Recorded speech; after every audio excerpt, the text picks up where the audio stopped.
क्यों कहा जाता है कि बेलपत्री के वृक्ष के नीचे अगर दिया लगाने का बोला है तो बेलपत्री का वृक्ष बड़ा होना चाहिए। छोटा सा बेलपत्री का वृक्ष और उसके नीचे तुम दिया लगा रहे हो तो उसकी छांव तुम्हारे ऊपर नहीं आएगी क्या? नहीं। तो बेलपत्री का वृक्ष बड़ा होना चाहिए, जिसके नीचे आप बैठ कर दिया लगाओ तो उसका छाया रहना चाहिए।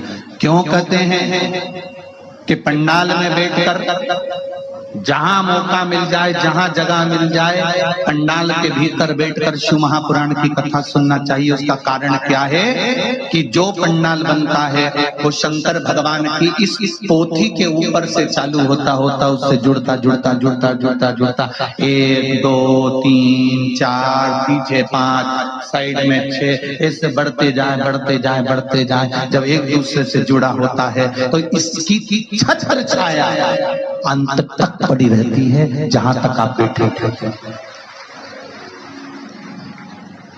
वो तो भीड़ बढ़ जाती है तो लोगों को, अब जैसे आज भी अपार भीड़ होने के कारण लोग भयंकर खड़े हुए हैं, उधर भी इधर भी और पीछे भी। पर फिर भी हम तो कहेंगे अगर कहीं मौका मिले, आपको जगह मिल जाए तो बैठने का भी प्रयास करना। फ्रिज में जो सामान रखा जाता है, फल रखे जाते हैं तो वो सड़ते हैं? अरे बोलो जल्दी से। नहीं। फ्रिज में दूध रख दोगे तो फटेगा? अरे पीछे वाले भी बोलो रे। नहीं। फ्रिज में सब्जी रख दोगी वो सड़ेगी? नहीं। फ्रिज में अगर तुमने सामान रखा है तो वो खराब नहीं होता। उसी तरह कथा सुनने जाओ तो पंडाल के अंदर बैठो, क्योंकि ये वो फ्रिज है जिसमें एक बार कोई पहुंच जाता है तो संसार में सड़ता नहीं।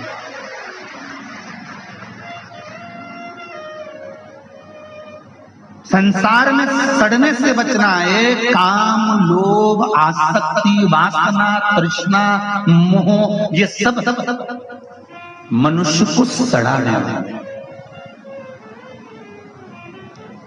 इससे परे होना है हमें। इसलिए सत्संग में जाकर बैठने का प्रयास करा।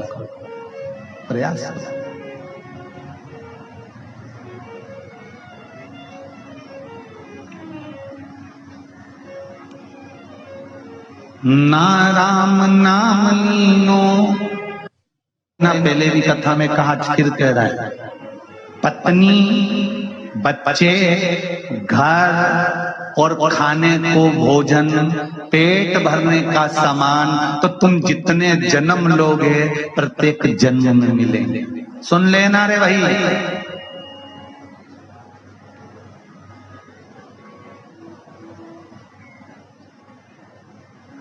84 लाख योनियों में जितने तुम्हारे जन्म होंगे, प्रत्येक जन्म में तुम्हारी पत्नी भी होगी, तुम्हारा पति भी होगा, प्रत्येक जन्म में तुम्हारे बच्चे भी होंगे, प्रत्येक जन्म में तुम्हें भोजन भी मिलेगा, प्रत्येक जन्म में तुम्हें रहने के लिए पृथ्वी मिलेगी, घर भी मिलेगा। 84 लाख योनियों में पत्नी, बच्चे, घर, सामान सब मिलता है, सब कुछ मिलेगा, पर 84 लाख योनियों में शिव महापुराण की कथा नहीं मिलेगी। ये शिव महापुराण की कथा तो केवल मनुष्य के लिए है, मानव की योनि के लिए। इसलिए कहा नौकरी करो, सर्विस करो, धंधा करो, बिजनेस करो, जो तुम्हें करना है सब करो, पर साथ में परिवार को चलाते चलाते शिव महापुराण की कथा, भगवान का भजन कीर्तन करते चलो। तुम्हारे पास समय नहीं रहता तो इतनी कमाई में से थोड़ा थोड़ा पैसा बचाकर दुकान में भी एक टीवी लगवा लो, और उस टीवी में कुछ मत करो, केवल 2 बजे से 5 बजे तक, जब तक शिव महापुराण की कथा आए उस समय तक उसको चालू कर बैठ जाओ। भले तुम ग्राहकी करो, भले तुम सारा काम करो, पर एक बात याद रखना, एक शब्द भी अगर कान में चले गया तो हो सकता है कि जिंदगी सवर जाए। थोड़ा सा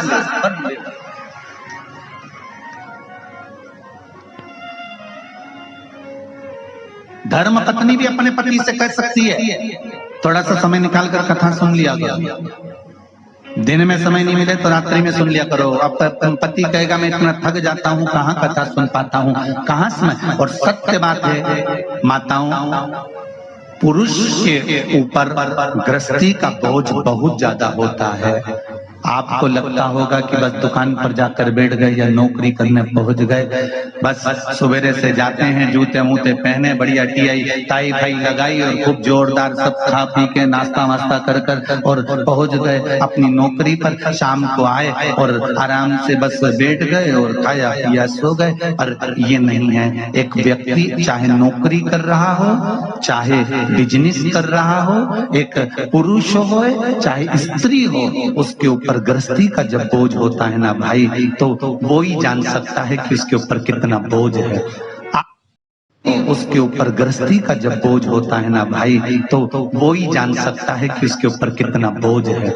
आप केवल उसका दिल पावन मजबूत कर सकती हो, आप अपने पति से कह सकती हो और पति अपनी पत्नी से कह सकता है कि समय निकाल कर, ये मानव का देह है, बच्चों के लिए करना है, परिवार के लिए करना है, कुटुंब के लिए करना है, सब कुछ करना है, घर भी बनाना है, गाड़ी भी लेना है, दुकान भी चलाना है, सबको देखना भालना, सब कुछ तुमको करना है। हम कह भी देंगे ना कि तुम ये सब छोड़ दो, तो तुम नहीं छोड़ सकते, क्योंकि मनुष्य का शरीर जब भगवान ने बनाया तो मनुष्य ने परमात्मा से पूछा कि तूने मुझे बनाया क्यों है, तो परमात्मा ने एक शब्द कहा, मैंने दो कारणों से तुझे बनाया है, एक कर्म का भोग भोगने के लिए, दूसरा भजन करने के लिए। मृत्यु लोक में जाएगा तो तेरे को परिवार का भरण पोषण करना पड़ेगा। ये परिवार कौन है? तो भगवान कहते हैं तेरे बेटे, पूर्व समय में तूने जिससे कर्जा लिया होगा वो तेरे बेटे बनकर जन्म लेंगे। पूर्व समय में जिसने तेरा साथ दिया होगा, तू शादी कर कर उसका साथ दे रहा होगा। पूर्व में तूने किसी का बुरा करा होगा तो कोई बुरा करने के लिए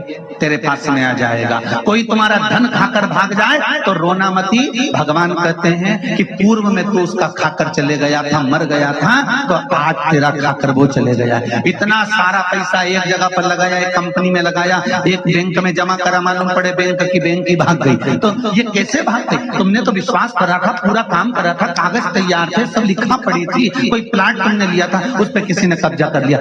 जरा समझो कि ये पूर्व का है जो कर्म हमको भोगना पड़ रहा है। ये जितने पत्नी, पति, बच्चे, बेटा, बेटी, माता, पिता, भाई, बंधु, कुटुंब, कबीला, ये सब हमारे पूर्व के संबंधों के अनुसार हमको प्राप्त होते हैं। भगवान ने कहा कि मृत्यु लोक में जा रहा है, बस एक बात याद रखना, पत्नी को भी पालना है, बच्चों को भी पालना है, परिवार को भी पालना है, घर भी तुझे बनाना है, दुकान भी तुझे बनाना है, जमीन भी जोड़ना है, बंगला भी बनाना है, गाड़ी भी तुझे लाना है, पर उसके साथ में एक काम जरूर करना कि थोड़ा थोड़ा शिव का भजन करते चले जाना, तो जिंदगी सवर जाएगी। थोड़ा मात्र एक चुटकी बराबर के नमक के बराबर